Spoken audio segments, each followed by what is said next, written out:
ഇന്ന് നമ്മൾ ഡിസ്കസ് ചെയ്യാൻ പോകുന്നത് നീറ്റ് 2011 ചോദിച്ചിട്ടുള്ളൊരു ചോദ്യമാണ്. സ്ട്രക്ചർ ഓഫ് ആറ്റം എന്ന് പറഞ്ഞ ചാപ്റ്ററിൽ വന്നിട്ടുള്ള ക്വസ്റ്റ്യൻ ആണത്.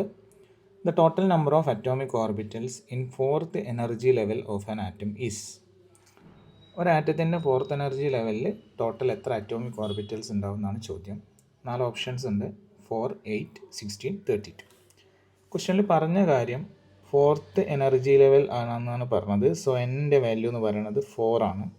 എന്നിൻ്റെ വാല്യൂ കിട്ടിക്കഴിഞ്ഞാൽ അവിടെയുള്ള ടോട്ടൽ അറ്റോമിക് ഓർബിറ്റൽസിൻ്റെ എണ്ണം എന്ന് പറഞ്ഞാൽ അത് n² ആയിരിക്കും. സോ 4² = 16 എന്ന് എഴുതാൻ വേണ്ടിയിട്ട് പറ്റും.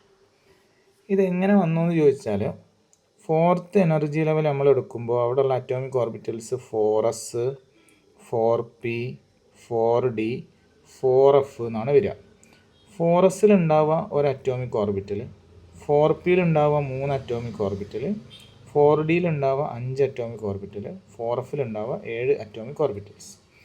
അപ്പോൾ ഇതിൻ്റെ ടോട്ടൽ നമ്മൾ നോക്കുകയാണെന്നുണ്ടെങ്കിൽ ടോട്ടൽ 16 അവിടെ പ്രസൻ്റ് ആയിരിക്കും.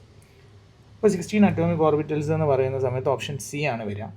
ഇനി അവിടെ ആ ഒരു ഫോർത്ത് എനർജി ലെവലിൽ ടോട്ടൽ എത്ര ഇലക്ട്രോൺസ് ഉണ്ടാവും, മാക്സിമം എത്ര ഇലക്ട്രോൺസ് വരാൻ പറ്റുമെന്ന് ചോദിച്ചാൽ, അറ്റോമിക് ഓർബിറ്റൽസിൻ്റെ എണ്ണം 16 ആണ്. ഒരു അറ്റോമിക് ഓർബിറ്റലിൽ മാക്സിമം 2 ഇലക്ട്രോൺസ് ആണ് വരിക. So total number of electrons എത്ര വരും എന്ന് ചോദിച്ചു കഴിഞ്ഞാൽ ടോട്ടൽ 32 ആണ് ഇലക്ട്രോൺസിൻ്റെ എണ്ണം വരിക. അപ്പോൾ മാക്സിമം ഫോർത്ത് എനർജി ലെവലിൽ 32 ഇലക്ട്രോൺസ് ആയിരിക്കും പ്രസൻ്റ് ആയിട്ടുണ്ടാവുക.